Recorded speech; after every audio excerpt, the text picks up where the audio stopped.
it's unclear exactly how old they're supposed to be. I mean, I would guess like maybe like 20. They're kind of like adults, but very young. And we get the scene of them at Fingering Valley or whatever, and then it turns out that she's pregnant. And we get this whole conversation between the boy and his parents about how they're going to keep the baby. And then his like teenage sister comes down and starts like rinsing him. and then the mum is like, "What have I told you? Stop being rude." Preteen brother overhears the conversation and asks, "What's an abortion?" They're like, "No, don't ask questions. Just play your game." And I'm like, it's the opposite of the problem today. It's like the preteens weren't looking at enough screens in 1984, and so they were asking really uncomfortable questions. And in fact, it bothers the character Jimmy so much he can't even eat his. I don't want to call it a grim dinner, but it's chips and reheated frozen peas, so it doesn't exactly seem like the most exciting dinner. And that would have been a Wednesday in Sheffield, I think, because we do follow a certain pattern in the north. You have your fish and chips on a Friday, your roast on a Sunday. So yeah, that dates it to Wednesday, frozen peas and chips. Yeah, and that's why they're called Sheffield Wednesday, because they always serve frozen peas and chips in the stands, and they do keep the peas still frozen. They're not cooked. I mean, I would say that you said that you can see every pound of this. I don't know. Like, there's an element to which some of the footage is dated in the sense that they did what they could with the effects they had at the time. But I actually was kind of impressed by a lot of the props and special effects given that budget, and also like it didn't look anywhere near as cheesy. I didn't think the acting was bad. It just seemed very to me at least, it just seemed very kind of like meant to seem run of like quotidian, like really like it was supposed to seem really slice of life. And yeah, so basically young couple getting married. It's the plot of the Squeeze song Up the Junction, except something really bad is going to happen in the second verse. Takes a bit of a turn. Squeeze B-side.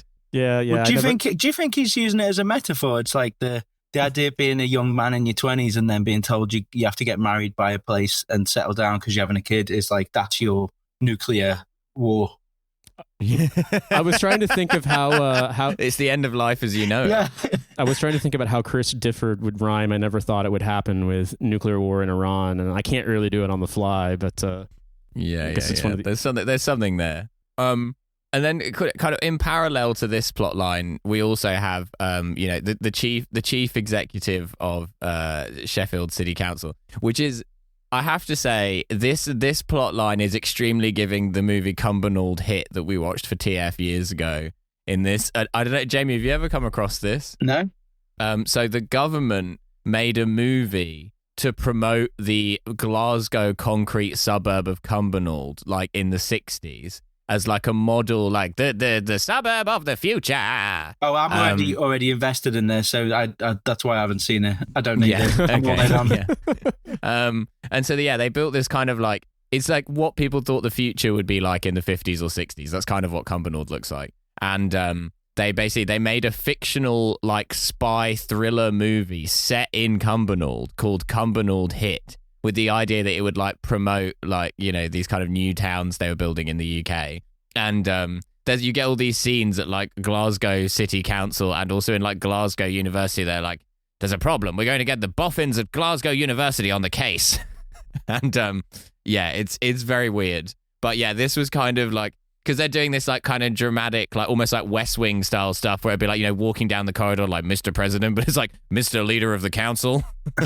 We've got to do something about the bins, sir. And we get this notice that like these people have been sort of arranged by British government plan, and if an emergency were to take place, then regional governance would be devolved to them.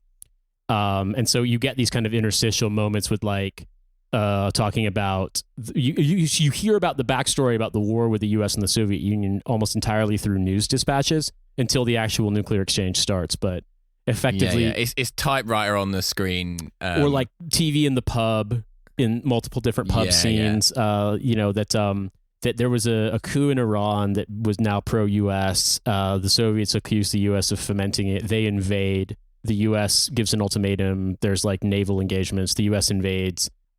This turns into the Soviets firing a nuclear anti-air missile at to conventional bombers, and the U.S. then using a battlefield nuke, and then it just more and more just keeps happening. But meanwhile... Yeah. And then eventually the Russians are like, we've got to nuke Sheffield. It's the only reasonable escalation from this war in Iran. I felt this was one of the biggest plot holes in the movie, was like the way in which, I think, obviously in hindsight, looking back on the Cold War now, we kind of know none of this happened, but obviously people were very scared of it at the time. But the idea that like a proxy war in Iran would escalate into like both like presumably all of NATO and all of the Soviet bloc nuking each other into oblivion seems crazy. Like it just doesn't seem like it would happen. I think that the idea was that it went from being a proxy war to like an actual, like the US and the Soviet Union were fighting, like their militaries were fighting. And I in my notes I put, that I was actually pretty impressed. They did counterfeit Reagan voice pretty well. They nailed the sort of beats of Ronald Reagan being like, we have to annihilate. You could really tell it was a British actor doing it, though. It had that faint, like, ersatz quality. Yeah, but, they did the best they could. I mean, they couldn't hire actual Ronald Reagan. They didn't have the budget for that. He was too busy being president and trying to do another movie about the smart monkey or whatever it was. Comrade Chernenko, if you nuke Sheffield, I'll be forced to respond with maximum prejudice. They could have just used old like cowboy clips and just be like, the president's decided to dress up for the day. I mean, it genuinely, if you took this movie and changed nothing, but instead of the news updates, it was just clips of Ronald Reagan and like, the Gipper or Bedtime for Bonzo or whatever, it would just feel like Repo Man. It would just be one of those weird 80s surreal cult films. But yeah, he basically, while this is happening, we're getting updates about the world situation. Jimmy and Ruth buy a flat. There's a bit where Jimmy says that his dad's mom has convinced his dad to give him his redundancy money to help renovate it, that he was planning on going on holiday in Bermuda and instead was going to go to Blackpool like usual. And I was just sort of like, in 2004, a 19-year-old college student in Bloomington, Indiana, this would have meant nothing. But now I was like, oh, Bermuda, where they killed Captain Tom. Blackpool, worse than death. One is a mysterious black zone from which nothing ever returns, and the other is the Bermuda Triangle. Yeah, exactly. But Blackpool's the only place I've ever been to where there was a nightclub with a carpet on the dance floor. The pubs in England, my first encounter, I had, my mom's from England, but I hadn't been to England except for like a couple days as a little kid until I was in my 30s. And going to a pub on a Saturday night and massive, crowded, incredibly packed, and there's carpets. I was like, that's so ambitious. Like, this is so ambitious. Be like, oh, we can keep this clean.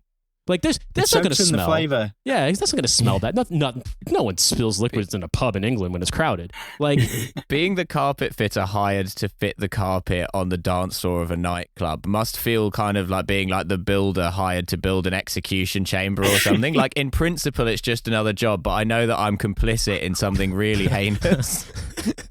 But the fluids that thing's going to soak up, I mean, yeah, you really don't want to...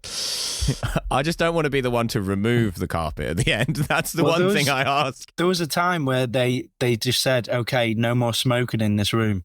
And then that is when the ghosts would have emerged, like that bit in Ghostbusters 2 with the Titanic. Just absolute monsters of the history of that nightclub coming out to get everyone. Yeah, I think I would rather just their spirits have soaked in. Be in a smoke-filled club versus having the souls of every cigarette that's ever been smoked on this earth haunting the room that I'm in, which is what it's going to smell like if you cut out the active cigarette smoke. Yeah, I took some notes. Yeah, the smoke is covering the other smells, surely. You actually want the smoke in there. I took some notes as this was progressing. There's the title card listing the main industries of Sheffield. I wrote, do not inquire further. Do not seek historical updates on this. I wrote, I wouldn't have... Oh, yeah, because it was like, what, steel... chemicals. And then they said... Chemicals and engineering, as though that's an industry.